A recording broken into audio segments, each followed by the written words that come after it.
Okay, now the trend of electronegativity. What is the trend of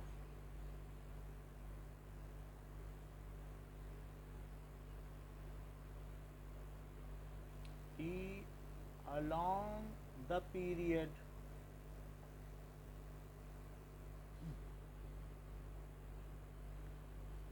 along the period atomic radius decreases, Z effective increases, so tendency to pull the shared pair of electron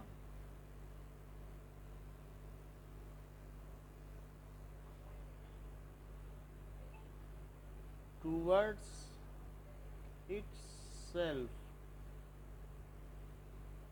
increases along the period. For example, in group 2, in period 2, fluorine is highest electronegative among other period member. In second period,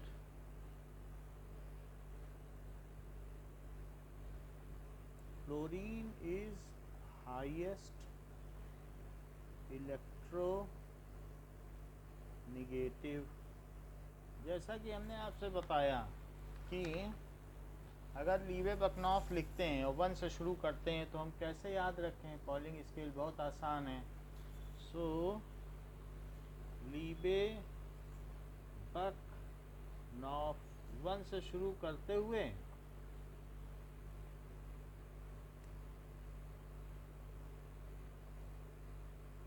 ऐसे कर लें. And this is second period और ये है electro negativity. ऐसे ही third period में नीना मग आलसी P S colour में भी इलेक्ट्रो निगेटिविटी 0.9 से शुरू करते हुए 0.3 बढ़ाते चले जाएं. सो 2.1. अब ये सल्फ़र है तो सल्फ़र के केस में ये 2.8 हो जाती है. 2.5 0.4 बढ़ रही है. 0.4 बढ़ेगी तो दैट इज़ 2.5 हो जाएगी और फिर 0.5 बढ़ेगी तो 2.5 और ये 3. मेरा कहने का मतलब है यहाँ से यहाँ, यहाँ से यहाँ, यहाँ से यहाँ और यहाँ से यहाँ. तो 0.3, 0.3, 0.3 और 0.3 का इंक्रीज़ है. फिर यहाँ से यहाँ 0.4 का इंक्रीज़ है और यहाँ से यहाँ कितने का इंक्रीज़ है? 0.5 का इंक्रीज़. बोलो, बात समझ में आ गई? Okay. So what is the trend of electronegativity down the group?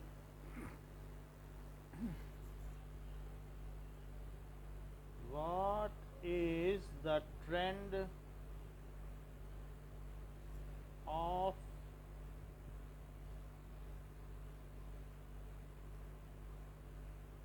Viti down the group? So we are talking about Pauling scale.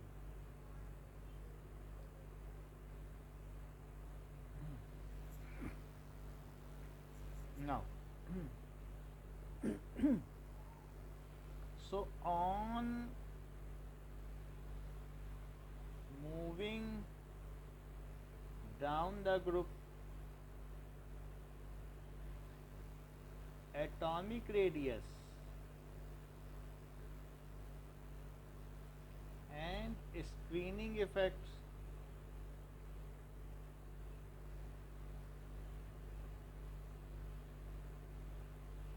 increases and Z effective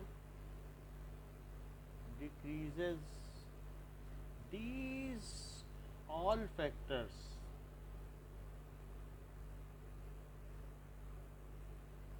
contribute towards lesser electronegativity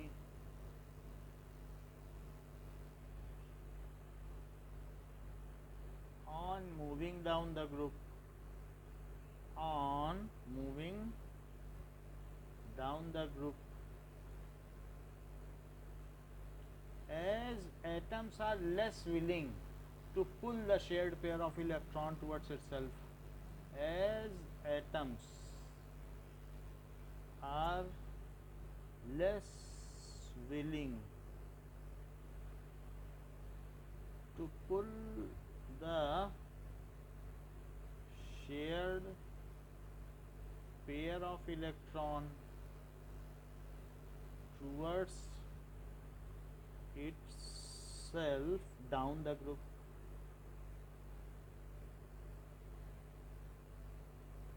For example, Liebe, Bucknoff, so 1.0 Lena Kirab CS first.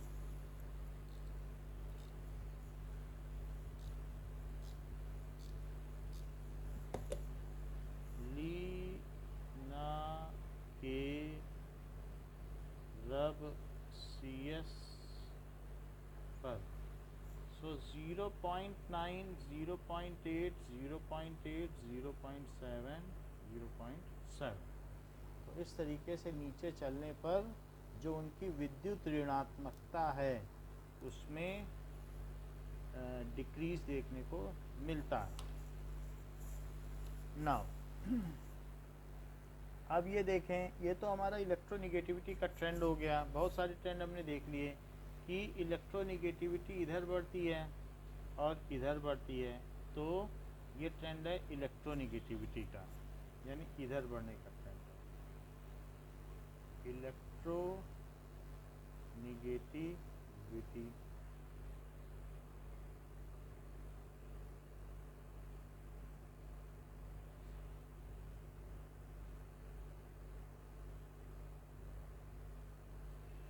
Fluorine is highest electronegative.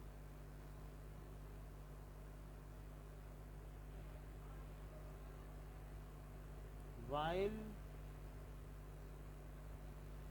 francium is least electronegative.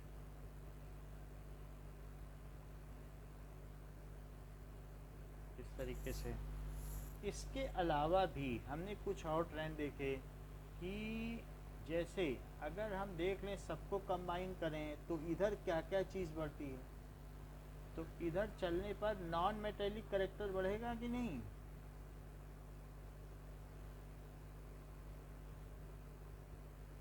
और इधर चलने पर और क्या चीज़ बढ़ेगी? क्या electronegativity?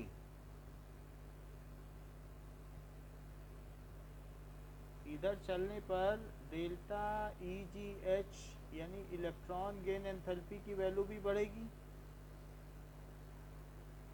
ठीक है, इलेक्ट्रॉन गेन एंथैल्पी भी इधर बढ़ेगी और यही सारी चीज़ें ऊपर भी बढ़ेंगी। जो यहाँ लिखा जा रहा है वही सब यहाँ पर भी होगा। नॉन मेटेलिक करेक्टर इधर बढ़ेगा, इलेक्ट्रोनिगेटिविटी इधर बढ़ेगी और ये चीज़ इधर बढ़ेंगी। ये चीज़ यहाँ पर भी सेम है। फिर कुछ और चीज़ें भी हैं जो ये तो इनका ट्रेंड है कि ऐसे बढ़ती है, लेकिन कुछ चीज़ें रिवर्स क्रम में बढ़ती हैं। जैसे कि इधर क्या बढ़ता है और नीचे की ओर क्या बढ़ता है। एक और चीज़ है आयोनाइजेशन एंथैल्पी भी इधर बढ़ती है। आयोनाइजेशन एंथैल्पी, ये चार चीज़ें तो इधर बढ़ती हैं। अब देखो कि फिर लेफ्ट में क्या बढ़ती है, मतलब अगर हम किसी पीरियड में लेफ्ट की ओर बढ़ें तो एटॉमिक रेडियस बढ़ता है। और फिर नीचे चलने पे और बढ़ जाएगा। यानी अगर देखा जाए तो फ्रांसियम सबसे बड़ा एटम, एटॉमिक रेडियस। सो इस तरीके से हम कह सकते हैं। और क्या क्या चीज़ें हैं जो इसी तरीके से बढ़ती हैं? Now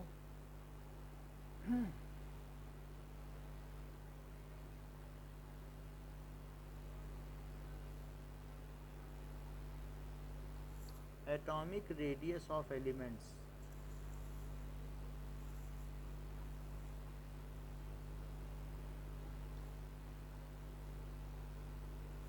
atomic radius of elements. तो हम देख सकते हैं कि अगर यहाँ पर देखें तो सबसे ज़्यादा बड़ा एटम किसका आपको मिलेगा? फ्रांशियम का। वैसे छोटा, ओके नाउ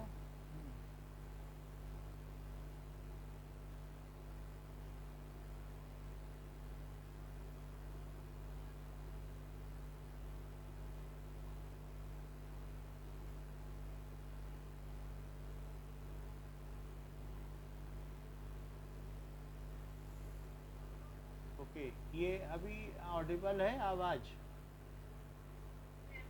तो ये देखो सबसे बड़ा आइटम किसका मिला आपको? क्या फ्रांशियम का मिला?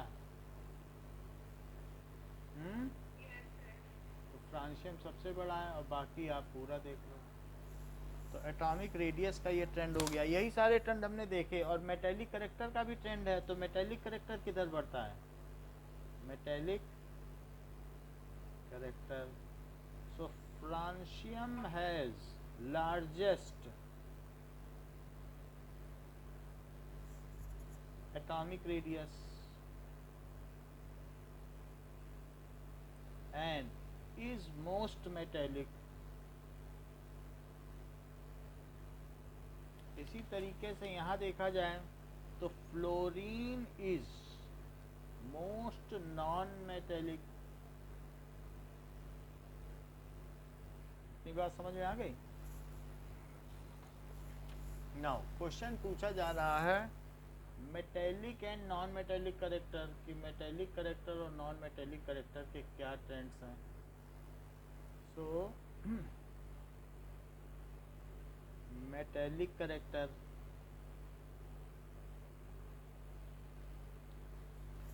tendency to lose electron is the determiner of या फिर measure of metallic character।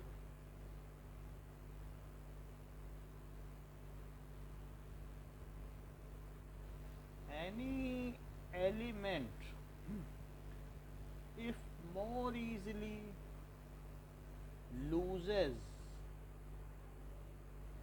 its electron is said to be more metallic। So that is along the period on moving along the period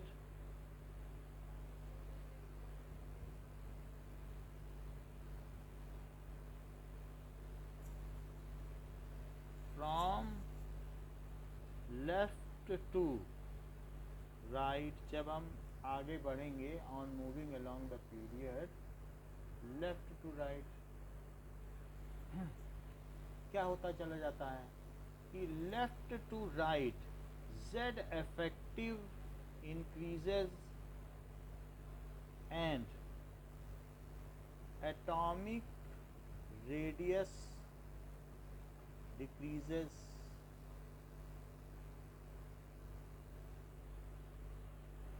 So atom feels more difficult, it is more difficult to remove electron। ठीक है, या ease of removal of electron decreases। आसानी से नहीं remove कर सकते हो, ऐसा है। so ease of removal of electron decreases, that is, it becomes more difficult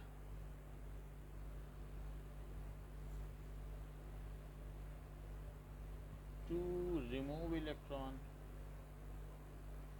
Hence, along the period,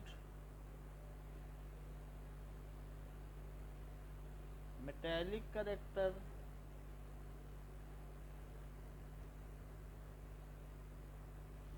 decreases. इतनी बात समझ में आई कि अगर हम लीबे-बकनॉफ की बात करें तो सबसे ज़्यादा मेटेलिक कौन सा है?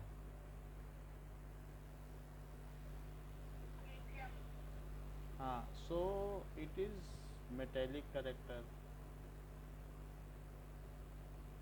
डाउन द ग्रुप में क्या ट्रेंड है?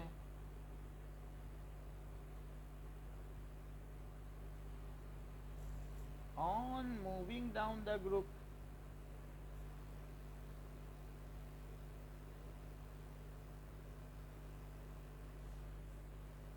Z effective decreases, atomic radius and screening effect. वैसे उन्हीं दोनों के इफेक्ट की वजह से Z इफेक्टिव है, फिर भी लिख दिया जाता है। Screening effect increases, so outermost electron becomes more and more isolated, more अकेला पड़ जाता है, more and more isolated,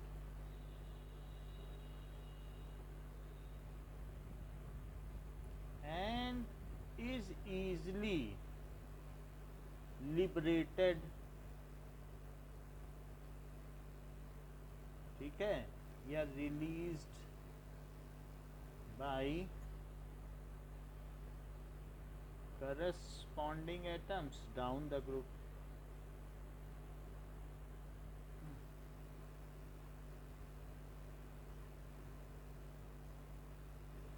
as ease to remove electron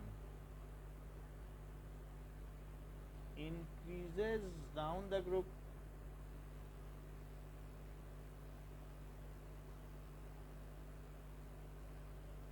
so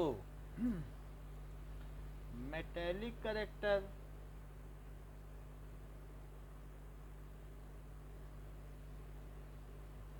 increases down the group। जैसे कि लीना के रब CS पर, तो ये नीचे चलने पे मेटालिक करेक्टर इंक्रीज हो गया, और francium is most metallic in periodic table, और इधर चलने पे बढ़ा। इसमें देखोगे तो लिथियम है, और लिथियम से भी ज़्यादा वो है।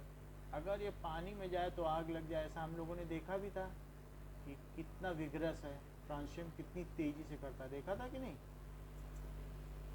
याद है कि नहीं? हाँ, सबसे ज़्यादा यही है, बहुत ब्लास्ट करता है पानी में।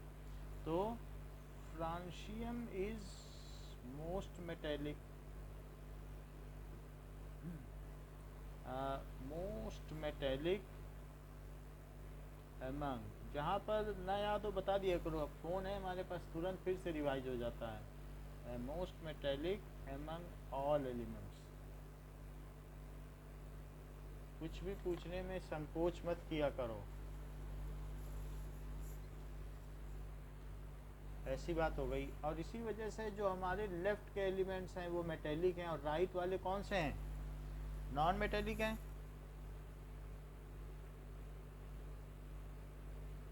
नॉन मेटेलिक करेक्टर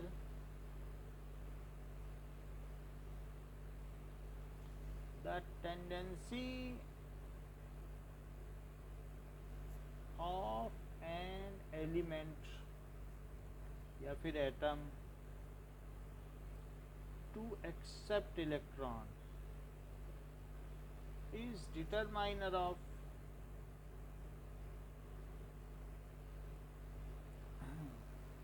या measure of non metallic character, ये चीज है. So along the period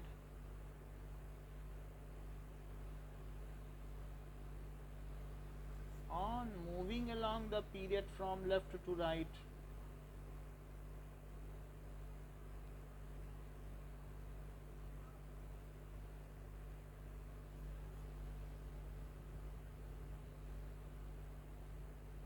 क्या होता होगा? on moving along the period from left to right, क्या चीज होगी कि Z effective increases and atomic radius decreases. So electrons are readily accepted by atoms at right end of periodic table. Hence these are more non-metallic than the elements at left end of periodic table.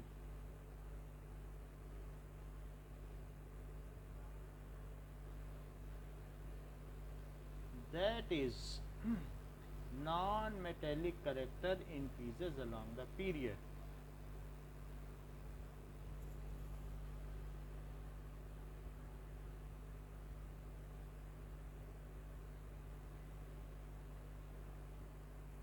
Along the period, यानी कि लीबे बकनॉफ में यदि मैं non metallic character की बात करूं तो सबसे ज़्यादा नॉन मेटेलिक करेक्टर किस में होगा?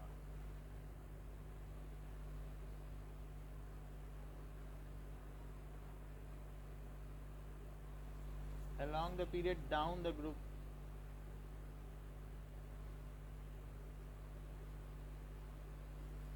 On moving down the group, नीचे चलने पर क्या होगा? क्या आसानी से एक्सेप्ट करेगा कि मुश्किल से?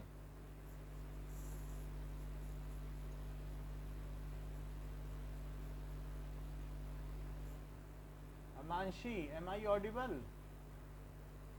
तो बताओ.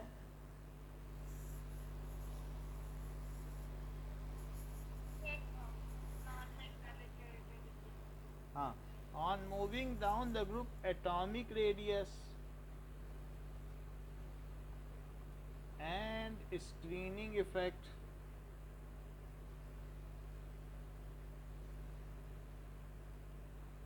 increases while ये भी इंक्रीज होगा, Z effective decreases. So atoms are less willing to accept electron down the group. Hence non-metallic character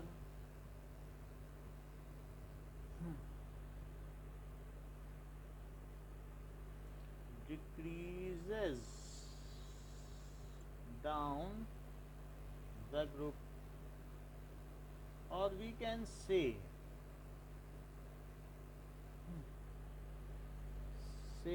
that non metallic character increases from bottom to top.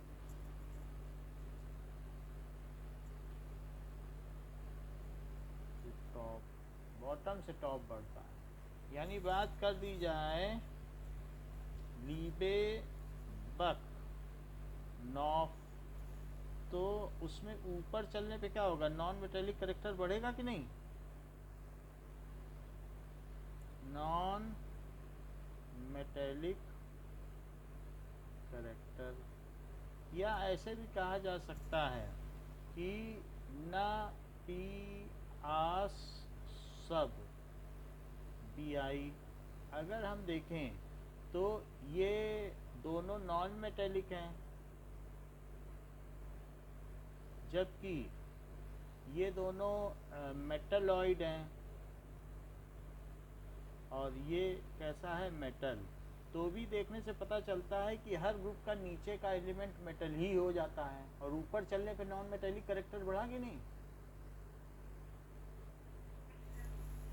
तो ये भी देखने में आता है कि नॉन मेटेलिक करेक्टर का क्या ट्रेंड है। अब आप अपने बुक का 3.7 देखें तो 3.7 फिगर में आपको सारे ट्रेंड एक साथ मिल जाएंगे, जो कि हमने बता भी दिए हैं। सो दिस इज 3.7, जिसमें सारे ट्रेंड एक साथ दिखा दिए। ठीक है, तो दैट यू कैन स्टडी। अब देखिए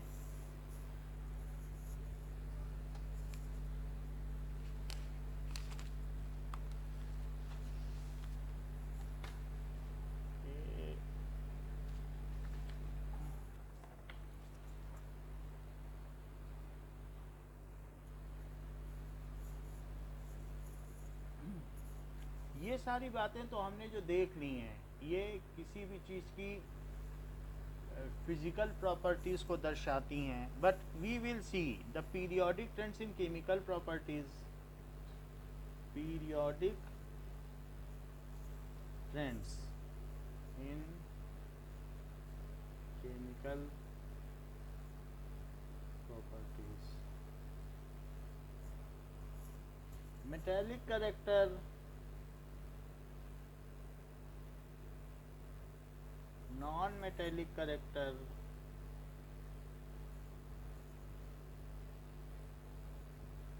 आयनिक रेडियस, आयनिक रेडियस से डेंसिटी डिसाइड होती है।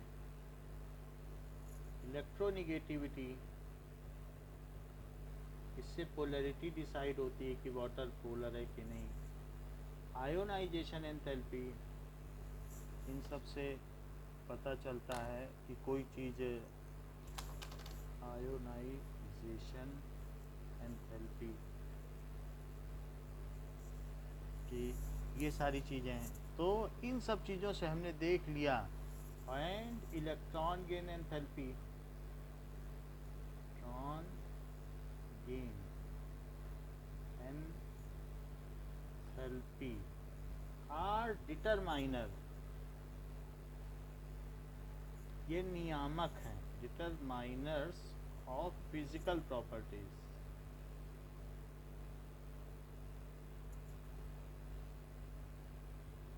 वाइल ऑक्सीडेशन स्टेट, कि कितने इलेक्ट्रॉन ले सकता है ऑक्सीडेशन स्टेट, उससे उसके केमिकल प्रॉपर्टी, फिर वो ऐसा फार्मूला बनाएगा, chemical formula. Oxidation state, nature of oxide, nature of oxide, acidic, basic, amphoteric, neutral, ठीक है, आर केमिकल प्रॉपर्टीज। तो ये सब केमिकल प्रॉपर्टीज हैं। तो सबसे पहले हम ऑक्सीडेशन स्टेट के बारे में देखेंगे। सो periodicity of valence,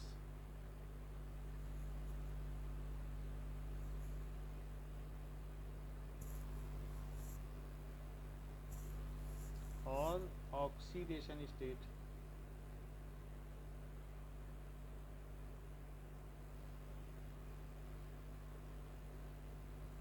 so oxidation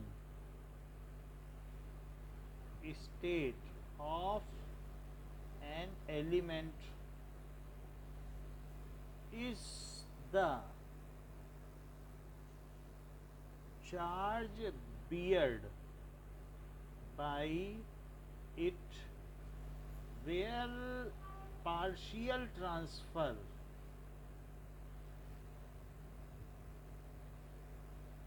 of electron is considered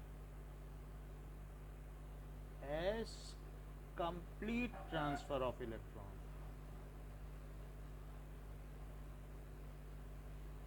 For accounting purpose.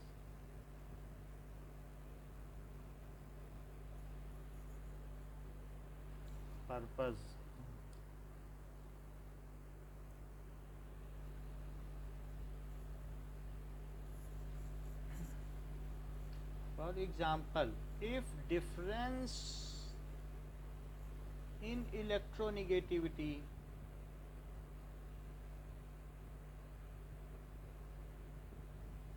is 2 or more than 2, then there is actual transfer of electron takes place.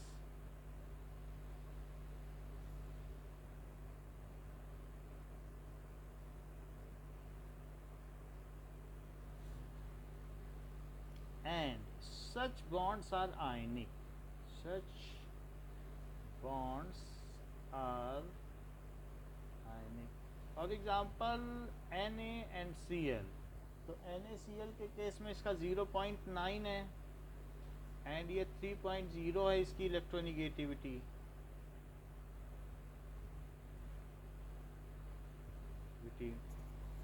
As difference in electronegativity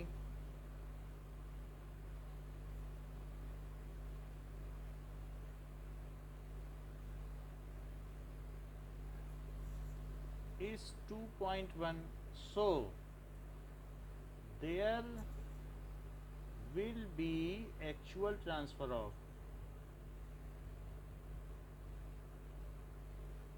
electron takes place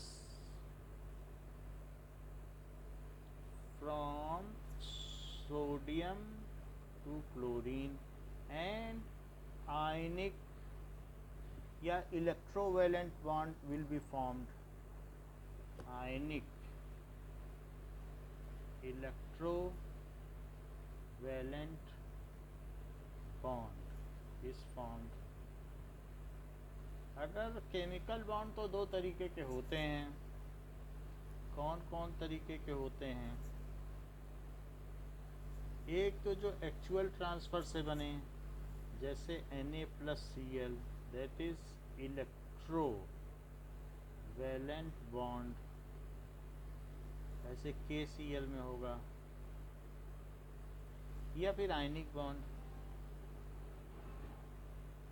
जबकि दूसरा होता है covalent bond, जहाँ पर actual transfer ना होता हो, जैसे CH4Cl2 शेयरिंग से बने. तो हमने ये देख लिया कि ऐसा होता है. In case of HCl, the difference in electronegativity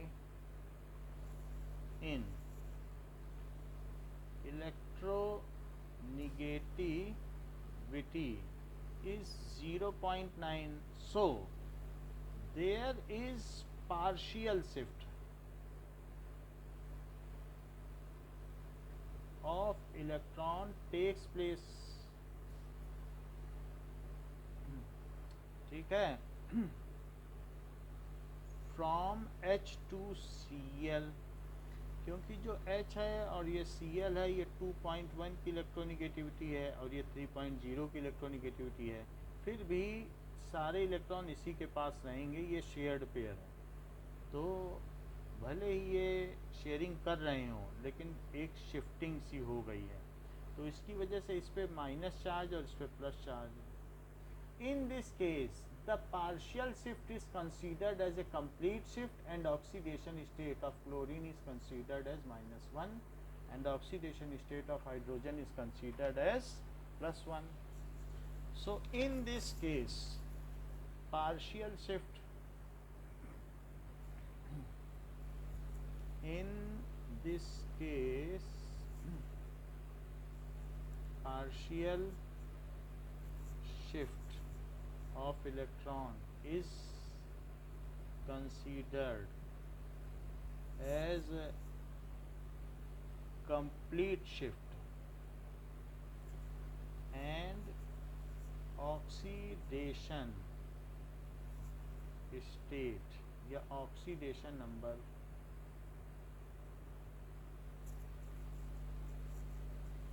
of Cl is -1, and that for H is +1. ऐसा है. In case of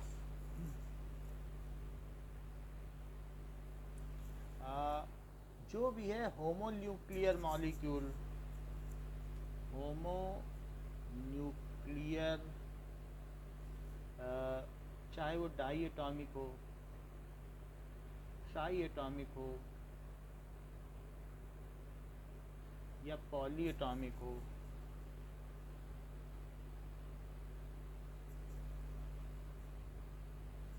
there is no difference in electronegativity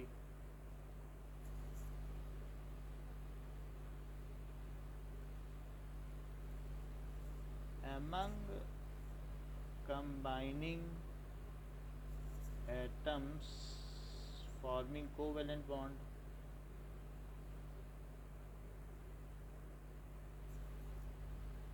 and shared pair of electron. तो उनके बीच में जो साझेदारी वाला इलेक्ट्रॉन है, shared pair of electron lies exactly midway between them.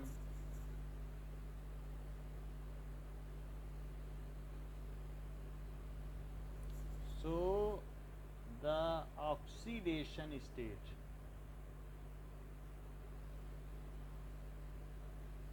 of each atom is 0. जैसे कि अगर दोनों ही Cl हैं तो ऐसे में कौन किससे खींचे, कोई भी किसी से खींच नहीं सकता है, क्योंकि दोनों की इलेक्ट्रोनिगेटिविटी सेम है, तो वो एग्जैक्टली बीच में लाई करेगा. और ऐसे केस में जब कहीं से शिफ्टिंग ही नहीं हो रही है तो इस पर भी 0 चार्ज है, इस पर भी 0 चार्ज है. सो ऑक्सीडेशन स्टेट कितनी मानी जाएगी? जैसे ऑक्सीजन है तो ऑक्सीजन के केस में 2 इलेक्ट्रॉन की शेयरिंग होगी, ये भी 2 देगा और ये भी 2 देगा. तो जब इसकी शेयरिंग होगी तो अब बीच में 4 इलेक्ट्रॉन एक साथ बैठ जाएंगे, बाकी दोनों ये साइड में रहेंगे और ये O2 मॉलिक्यूल बन जाएगा. तो ये एग्जैक्टली बीच में ही रहा O2 के केस में. सो इन दिस केस ये होमोन्यूक्लियर डाई एटॉमिक मॉलिक्यूल है. Homonuclear diatomic molecule. ऐसे ही फास्फोरस है, फास्फोरस को 3 की ज़रूरत है, तो वो कहता है कि 1 इलेक्ट्रॉन का मैं इससे कर लूँगा, 1 इलेक्ट्रॉन का इससे कर लूँगा, और एक कहता है कि तुम मुझसे कर लो. तो एक बॉन्डिंग इससे, एक इससे, एक इससे, बाकी 2 को पीछे बचा के रखता है. ये भी यही कहता है कि एक इससे कर लूँगा, एक इससे इधर वाले से, और एक इससे कर लूँगा. ये भी कहता ठीक है, हम एक आपसे कर लेंगे, एक आपसे कर लेंगे, 2 पीछे रख लेंगे. इसका भी यही हाल है, एक इससे कर लेता है, एक इससे कर लेता है, एक इससे, 2 पीछे बचा के रख लेता है. तो इसकी इससे बॉन्डिंग हो गई. तो सबसे जब बॉन्डिंग होती है तो ये इसके साथ बॉन्ड बना लिया, फिर इसके बाद एक बॉन्ड इसके साथ इसने बनाया और एक इससे, 3 बॉन्ड बना लिए. इसने क्या किया, एक बॉन्ड इससे बनाया, एक बॉन्ड इससे बनाया और एक बॉन्ड इससे बनाया. 3 बॉन्ड बनाने होते हैं, NH3 को भी बनाने होते हैं, इसको भी बनाने होते हैं, क्योंकि ये सब 15th ग्रुप में है, और एक इसका इससे बन गया. तो इस तरीके से हम देख रहे हैं कि एक 3 बॉन्ड बनाने में 3 इलेक्ट्रॉन का फ़ायदा हो जाता है, इजाफा हो जाता है। तो इस तरीके से ये सब होमोन्यूक्लियर हैं और जो भी इलेक्ट्रॉन पेयर है वो ठीक इनके बीच बीच में रहेगा। So it is homonuclear tetratomic molecule, homonuclear tetra atomic molecule. तो इसमें अगर हम कहें कि ऑक्सीडेशन नंबर ऑफ पी तो ज़ीरो हुआ कि नहीं, oxidation number of O zero, oxidation number, बात समझ में आ रही है कि नहीं? अच्छा, ऐसे ही सल्फ़र में होता है। तो सल्फ़र में हमने देख लिया था कि सल्फ़र के तो इस तरीके के आपने बॉन्ड देखे थे 10th में कि इसका रिंग लाइक स्ट्रक्चर होता है। तो एक इलेक्ट्रॉन का इससे इसने बॉन्ड कर लिया, एक से इससे, दो तो करने हैं क्योंकि ये भी 16th ग्रुप में, बाकी पीछे छिपा के रख लिए। इसी तरीके से एक एक इसने इससे कर लिया, दो पीछे छिपा के रख लिए, फिर इसने एक इससे किया और एक इससे किया, दो पेयर पीछे छिपा लिए, दो इधर हैं, दो पीछे छिपा। दो बॉन्ड तो बनाने पड़ेंगे क्योंकि दो की कमी है, दो पीछे छिपा लिए। इसने भी यही किया, एक इससे करेगा, एक इससे करेगा और दो पीछे छिपा लेगा। ये भी यही करेगा, एक इससे और एक इससे और दो पीछे। दो दो बॉन्ड सबको बनाने हैं, जितनी की कमी होती है उतने बनाए जाते हैं। तो इसमें ये क्या करेगा कि कहेगा कि तुम दोनों मुझे एक एक अपना दे दो और मैं अपना बॉन्ड बना लूँ। ये भी कहेगा कि मुझे एक एक दे दो, मैं अपना बॉन्ड बना लूँ। फिर ये बोलेगा कि तुम दोनों मुझे एक एक दे दो, मैं अपना बॉन्ड बना लूँ। ये बोलेगा कि एक एक दे दो, मैं अपना बॉन्ड बना लूँ। फिर इस तरीके से ये वाला भी एक एक लेकर के अपना बॉन्ड बना लेगा, ये भी ले लेगा इनसे एक एक और अपना बॉन्ड बना लेगा। ये वाला भी ले लेगा, एक इससे लेगा, एक इससे लेगा और अपना बॉन्ड बना लेगा। और जो एक ये बच गया, ये इससे उठाएगा, एक इससे उठाएगा और अपना बॉन्ड बना लेगा। तो ये हमने देखा यहाँ पर भी जो बॉन्ड बन रहा है ये सारे के सारे ये रिंग स्ट्रक्चर है, रिंग स्ट्रक्चर ऑफ S8 ऑक्टाइटॉमिक है। सो S S S S S S S S ये है ऑक्टाइटॉमिक।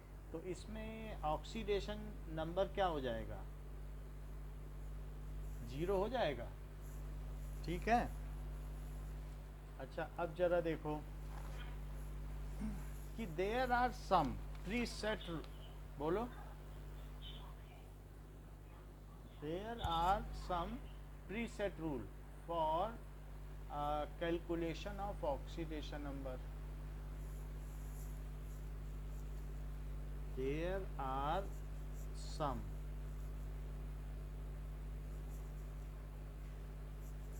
for calculation of oxidation number।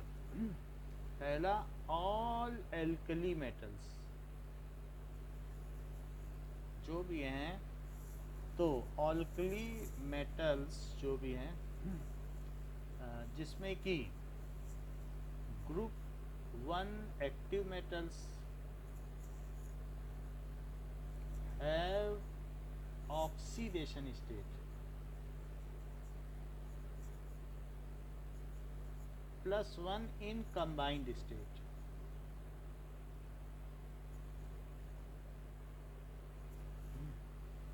all alkali earth metal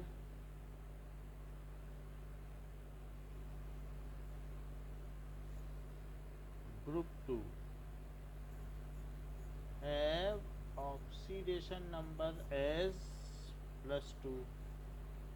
oxygen in combined state with other elements, खुद के साथ नहीं, अदर एलिमेंट्स, अगर दूसरे के साथ वो रिएक्ट कर रहा है ठीक है। So in oxide form has -2 oxidation state,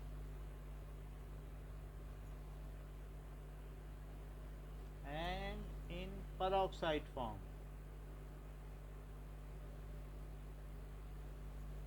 has -1 oxidation state,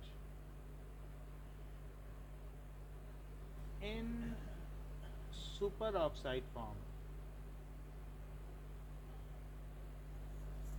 its oxidation state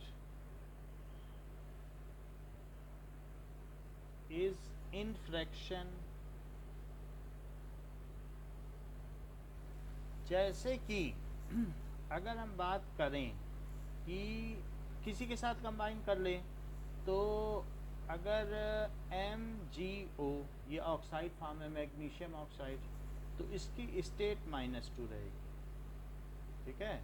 वैसे तो 2 माइनस चार्ज और ये 2 प्लस चार्ज है, लेकिन ऑक्सीडेशन नंबर ऑफ ऑक्सीजन -2, और हमने एल्कली अर्थ मेटल का क्या बताया, ऑक्सीडेशन स्टेट ऑफ Mg+2 हो जाएगी। और ये कैसी फॉर्म है, क्या ऑक्साइड फॉर्म है, H2O भी ऑक्साइड फॉर्म है, क्या हाइड्रोजन का ऑक्साइड है, तो ये प्लस और ये 2 minus, oxidation number of oxygen कितना हो गया, -2। लेकिन कभी कभी ये ऑक्सीजन आँख में डालने वाली दवा H2O2 ऑक्सीजन जब खुद से कंबाइन कर जाए तो वो एक इससे ले पाएगा, इससे नहीं ले पाएगा, इससे इस वाले का तो बीच में ही रहेगा, सिर्फ किससे ले पाएगा, इससे ले पाएगा, तो एक -1 इस पे आएगा, इससे भी ले पाएगा, तो एक -1 इस पे आया और इस पर +1 और इस पर +1, तो ये इसकी कैसी फॉर्म है, when oxygen make single bond with self it is called peroxide form. When oxygen makes single bond, ये आई ड्रॉप है, with self it is called peroxide. So ये हाइड्रोजन पेरोक्साइड है, हाइड्रोजन पेरोक्साइड। तो इसलिए यहाँ पर oxidation state of oxygen कितनी हो गई, क्या -1 हो गई। अच्छा, कभी कभी ये भी होता है K2O, इसको कहते हैं super oxide, super oxide form, मतलब ऐसा भी होता है K के साथ ये ऐसे आ जाएगा, KO2 आ जाएगा, K2O नहीं आएगा, KO2। कैसे बनाएगा, कहेगा कि एक तो हम लोग आपस में मैनेज कर लेंगे, और K से कहेगा कि तुम अपना एक इलेक्ट्रॉन दे रहे हो, तो कभी वो इलेक्ट्रॉन हमको दो और कभी इसको दो, तो उसकी वजह से क्या होगा, वैसे इसके पास 6 इलेक्ट्रॉन रहते हैं, तो एक इलेक्ट्रॉन तो इसने इसके साथ कंबाइन कर लिया, 1 2 3 4 5, और ये छठा इसके पास है, एक इधर है, 1 2 3 4 5 और छठा इसके पास। इससे कह रहा है कि तुम्हारे पास जो एक इलेक्ट्रॉन एक्स्ट्रा है, कभी हमें दो कभी इसे दो, इसको कहते हैं सुपर ऑक्साइड। यानी एक तरीके से ये 3 सेंटर, और मतलब ऐसा हो गया है कि 3 सेंटर 2 इलेक्ट्रॉन बॉन्ड, तो इसको बनाना बॉन्ड भी कहते हैं। तो ऐसे केस में जैसे KO2 है, तो K का तो +1 ही रहेगा, ऑक्सीजन के लिए आप इसका X मान लो, X × 2, और बाकी 0 लिखो। तो ऐसी स्थिति में क्या होगा, 2x इज -1, तो x की वैल्यू कितनी हो गई, फ्रैक्शन में हो गई कि नहीं, और इसको कहते हैं potassium super oxide. Super oxide सिर्फ पोटेशियम ही सुपर ऑक्साइड बनाता है, तो ऐसा भी हो जाता है कई बार। व्हेन ऑक्सीजन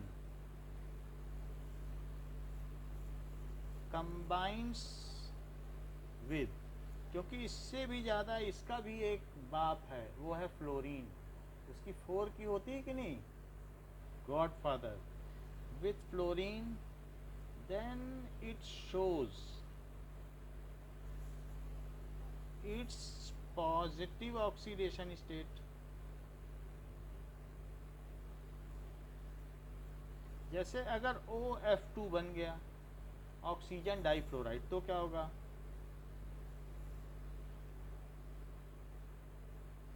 फ्लोरीन तो नहीं मानेगा, कहेगा मुझे तो चाहिए, मैं तो 4 वाली इलेक्ट्रोनिगेटिविटी कहूँ, और कहाँ तुम 3.5 वाले हो, तुम तो हमसे बहुत पीछे हो 0.5, तो हमको तो चाहिए इलेक्ट्रॉन, ट्रांसफ़र करा लेगा।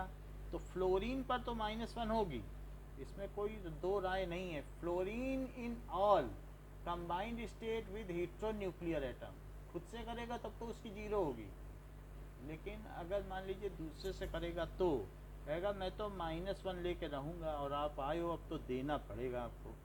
तो फिर एक्स की क्या स्टेट हो जाएगी ऑक्सीजन की, ज़रा देखो,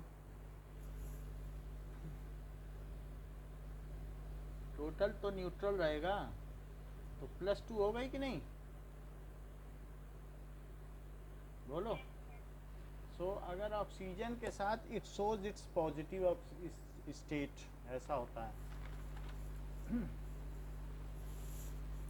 So all atoms, so all molecules which are homonuclear, so all molecules which are homonuclear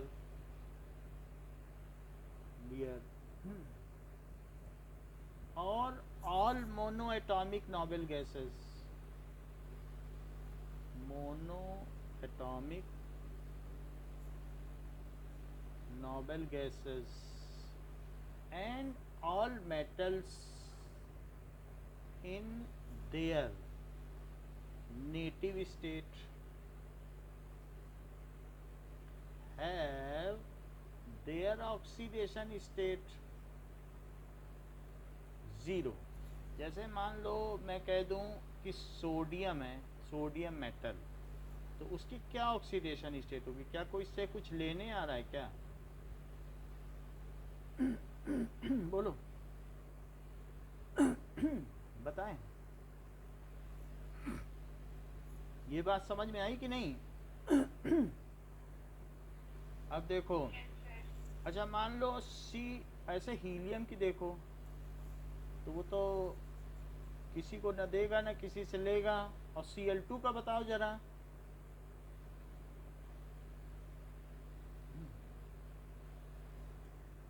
O3 का बताइए।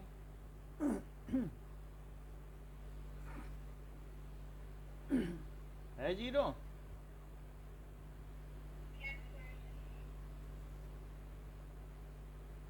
अच्छा P4 में तो हमने ये सब बता ही दिया है,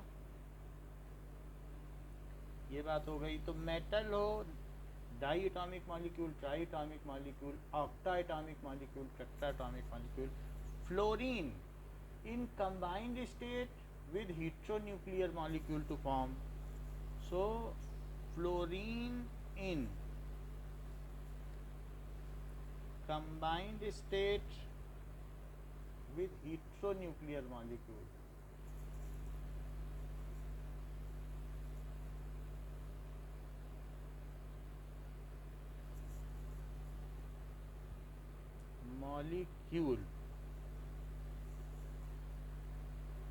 has -1 oxidation state।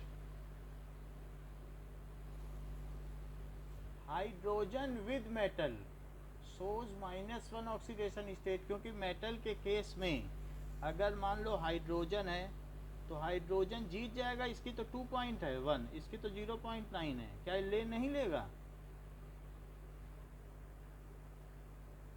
और वही हाइड्रोजन अगर नॉन मेटल के साथ आया तो हार जाएगा, क्योंकि वहाँ पर तो इसकी नहीं चलेगी, इसकी 3.0 है और ये 2.1 है, यहाँ हारा यहाँ जीता। सो हाइड्रोजन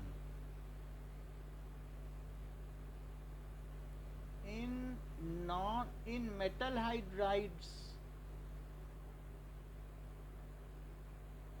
जैसे कि MgH2 CaH2 या NaH has -1 oxidation number while with non-metal hydrides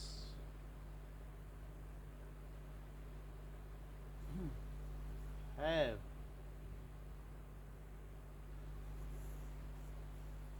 has +1 state.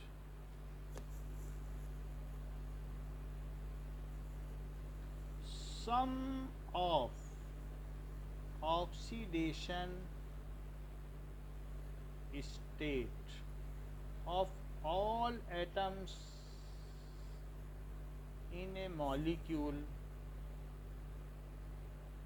और that is जो formula mass of ionic compound का हर एक का फार्मूला होता है कि नहीं. सो और इन ए molecule is 0 and in case of polyatomic ion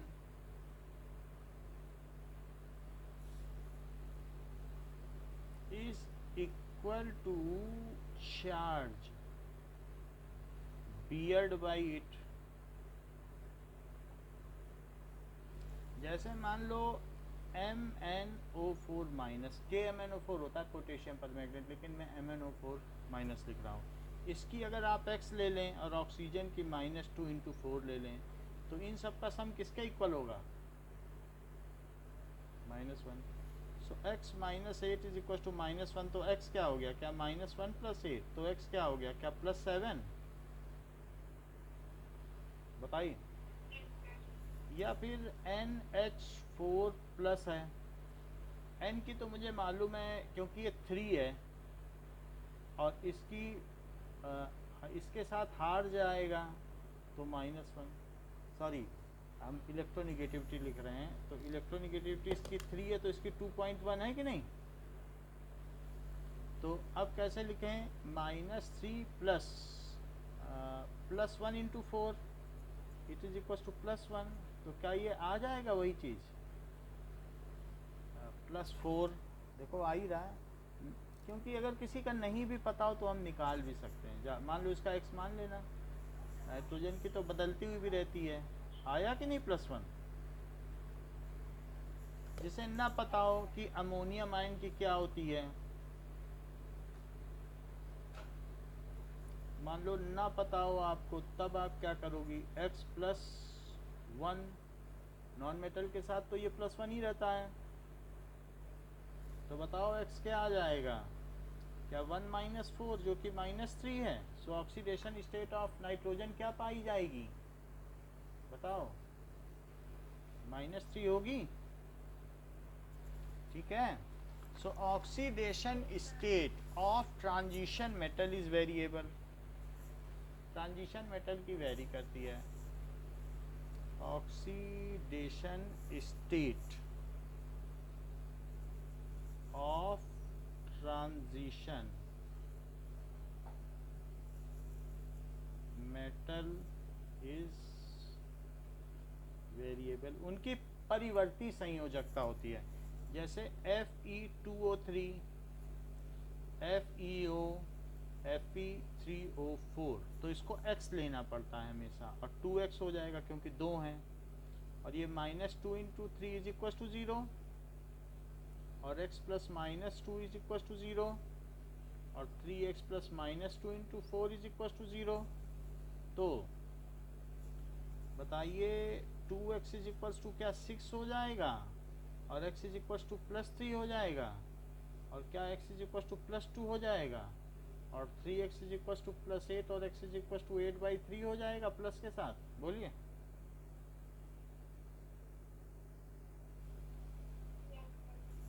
मान लीजिए इसी तरीके से SnCl4 और SnCl2 हुआ, स्टेनिक क्लोराइड और स्टेनस क्लोराइड. तो इसे x मान लें, और -1 × 4 is equal to 0. So x is equal to +4 इसकी ऑक्सीडेशन स्टेट, और इसे x मान लें, और +-1 × 2 is equal to 0. So it is +2. ऐसा क्यों कह रहा हूँ? क्योंकि ये इनके बॉन्ड बने होते हैं। टिन का Cl के साथ 4 बॉन्ड है, तो बताओ क्लोरीन ले नहीं लेगा इनसे इलेक्ट्रॉन, ऐसे थोड़ी ना +4 आया है, सब इसके इलेक्ट्रॉन छीन लिए गए तभी तो +4 आया है।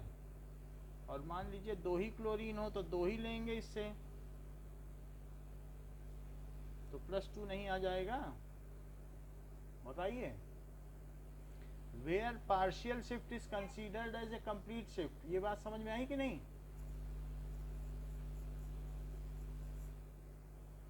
बोलो। तो हम ऑक्सीडेशन नंबर पर और अधिक विचार करेंगे और इसके ट्रेंड के बारे में जानेंगे कल की क्लास में। आज के लिए इतना ही, थैंक यू।